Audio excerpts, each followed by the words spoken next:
नमस्कार दोस्तों, स्वागत है आपका हमारे YouTube चैनल डेली जी के डोज़ में।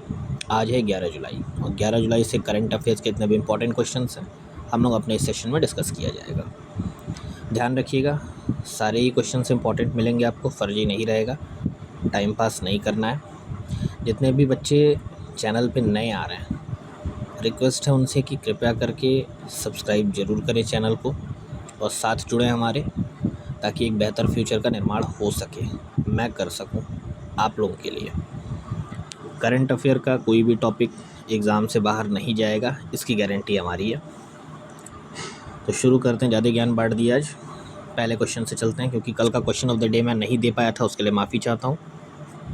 वीडियो के एंड तक बने रहिएगा, आज क्वेश्चन ऑफ द डे मिलेगा आपको, जिसका आंसर आप लोगों ने कमेंट बॉक्स में कमेंट करना है। तो शुरू करते हैं पहले क्वेश्चन के साथ।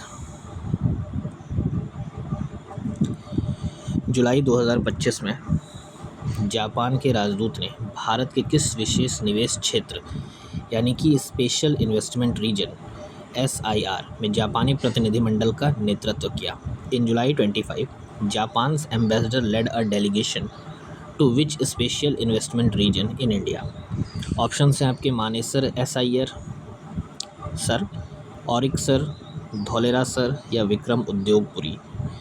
तो करेक्ट आंसर हो जाएगा आपका option number C, Dholera SIR यानी कि स्पेशल इन्वेस्टमेंट रीजन। जापान के राजदूत केची ओनो ने धौलेरा SIR गुजरात में जापानी कंपनियों के प्रतिनिधिमंडल का नेतृत्व किया।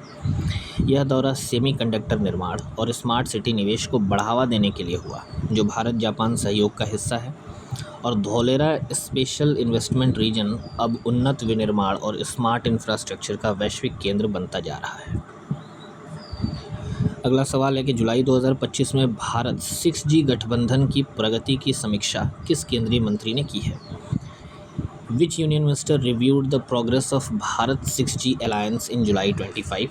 ऑप्शन हैं आपके ज्योतिरादित्य सिंधिया, अश्विनी वैष्णव, राजीव चंद्रशेखर या धर्मेंद्र प्रधान।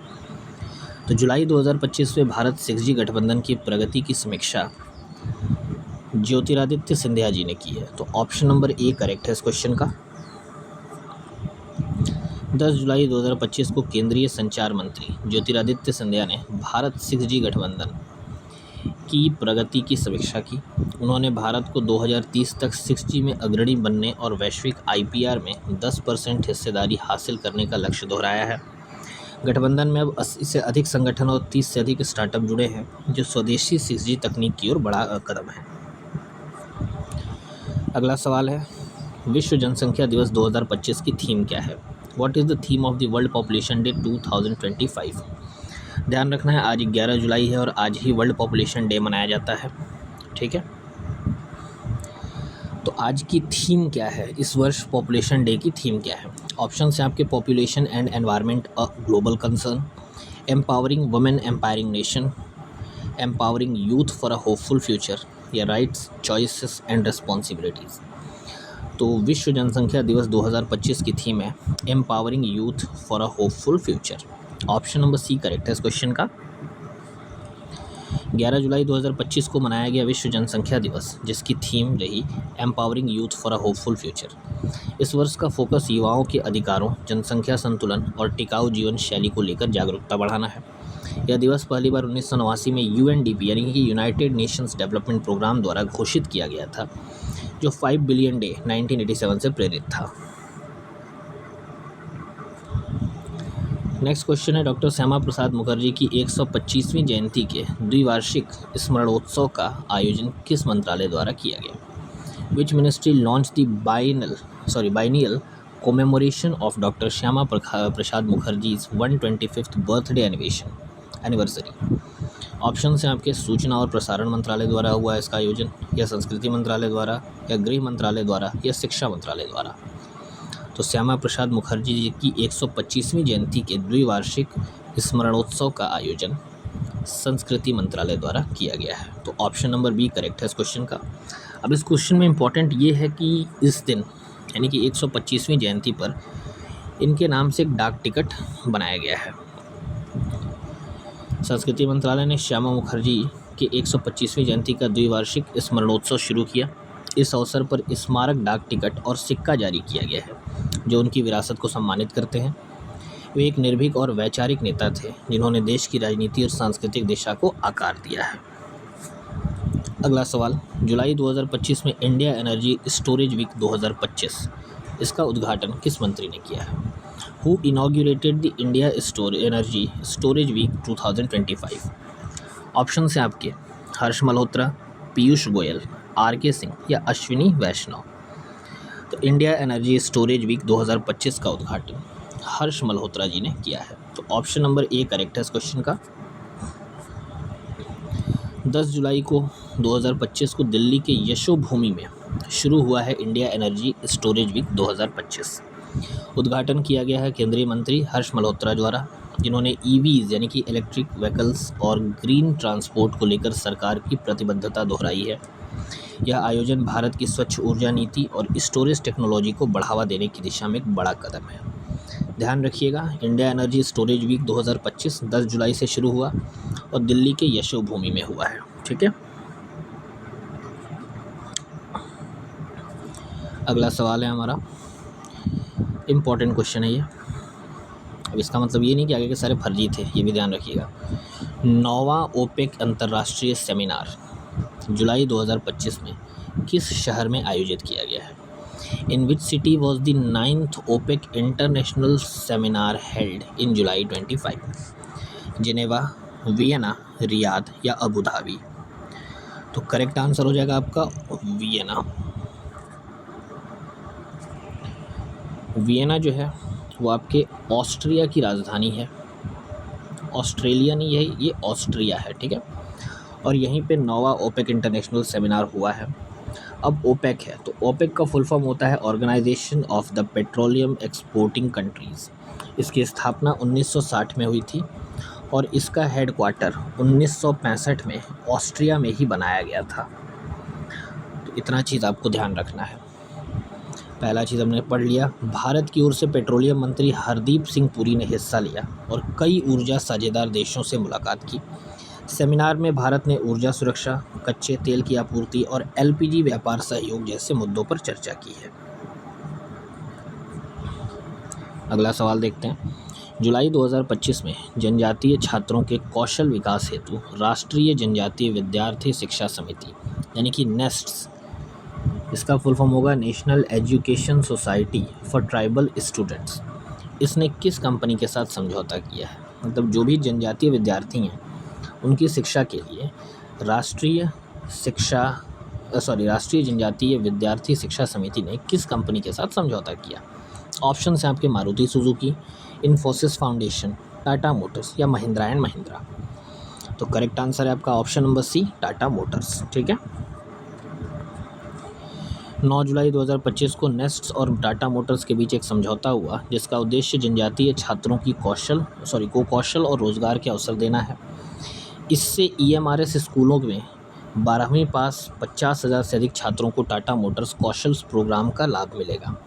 यह समझौता 5 वर्षों तक लागू रहेगा और सामाजिक न्याय, रोजगार और एसडीजी यानी कि सस्टेनेबल डेवलपमेंट गोल्स लक्ष्यों को समर्थन देगा। अगेन एक इम्पॉर्टेंट क्वेश्चन है कि डीजी लक्ष्मी योजना जो शहरी गरीब महिलाओं को डिजिटल सेवाओं के माध्यम से आत्मनिर्भर बनाने के लिए शुरू की गई है, यह किस राज्य द्वारा लॉन्च किया गया है?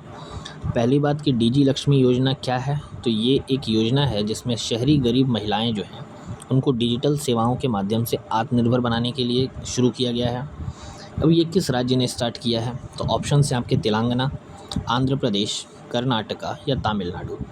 तो करेक्ट आंसर है आपका option number B, Andhra Pradesh, यानी कि डीजी लक्ष्मी योजना जो है वो आंध्र प्रदेश सरकार द्वारा शुरू की गई है।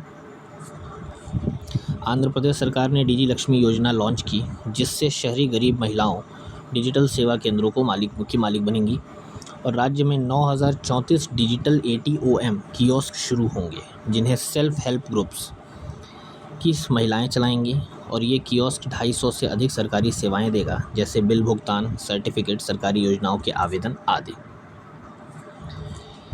अगला सवाल SMOSS यानी कि स्मार्ट मॉस्किटो सर्विलांस सिस्टम जो एआई और ड्रोन से मच्छर नियंत्रण में मदद करेगा, किस राज्य सरकार द्वारा लॉन्च किया गया है? Which state has launch SMOSS using AI and drones to control mosquito borne diseases? Option है आपके केरला, महाराष्ट्र, तमिलनाडु या आंध्र प्रदेश। तो करेक्ट आंसर है आपका option number D, Andhra Pradesh. ठीक है,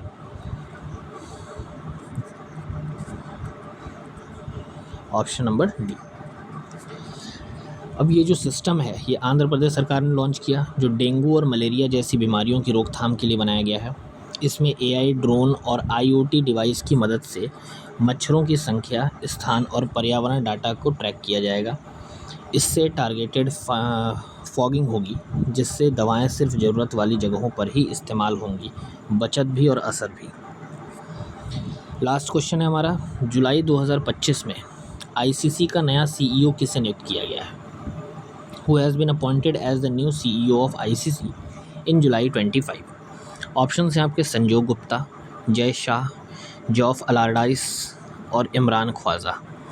तो करेक्ट आंसर है आपका ऑप्शन नंबर ए, संजोग गुप्ता। ये इंपॉर्टेंट है, आएगा ये ज़रूर, वनडे एग्जाम से तो पक्का फंसेगा। ICC के नए CEO संजोग गुप्ता, यानी कि ऑप्शन नंबर ए करेक्ट है। संजोग गुप्ता को जुलाई 2025 में ICC का नया CEO नियुक्त किया। वो जॉफ एलारडाइस की जगह लेंगे। वे स्पोर्ट, ब्रॉडकास्टिंग और मीडिया इंडस्ट्री के अनुभवी हैं। ICC को नई तकनीक और इवेंट्स में बढ़ा दिला सकते हैं। यह चयन 25 देशों से 2500 से अधिक आवेदकों में से हुआ, जिसमें भारत, इंग्लैंड, श्रीलंका के बोर्ड सदस्य और ICC चेयरमैन जय शाह शामिल थे। तो ये थे आज के टॉप 10 करंट अफेयर्स। उम्मीद करता हूँ सेशन आपको अच्छा लगे, यूज़फुल हो आपके लिए, भगवान करें। और अगर अच्छा लगता है तो लाइक ज़रूर करिए, चैनल को सब्सक्राइब करिए, वीडियो को शेयर करिए, दोस्तों तक चैनल को शेयर करिए। ठीक है, और कुछ नहीं, दुनिया है, मोह माया लगा रहेगा, मोह माया से दूर रहिए बस आप लोग। आज का क्वेश्चन ऑफ द डे देख लीजिए। क्वेश्चन है कि जुलाई 2025 में किस भारतीय छात्रा को कॉमनवेल्थ यूथ पीस एम्बेसडर नियुक्त किया गया है? Who was appointed as the commonwealth youth peace ambassador in July 25? Option हैं आपके मन्या सिंह, ऋतु कुमार, सुकन्या सोनोवाल या ऐश्वर्या भंडारी। आंसर आप लोगों ने कमेंट बॉक्स में कमेंट करना है और चैनल को सब्सक्राइब ज़रूर करिएगा जितने भी लोग नए हैं।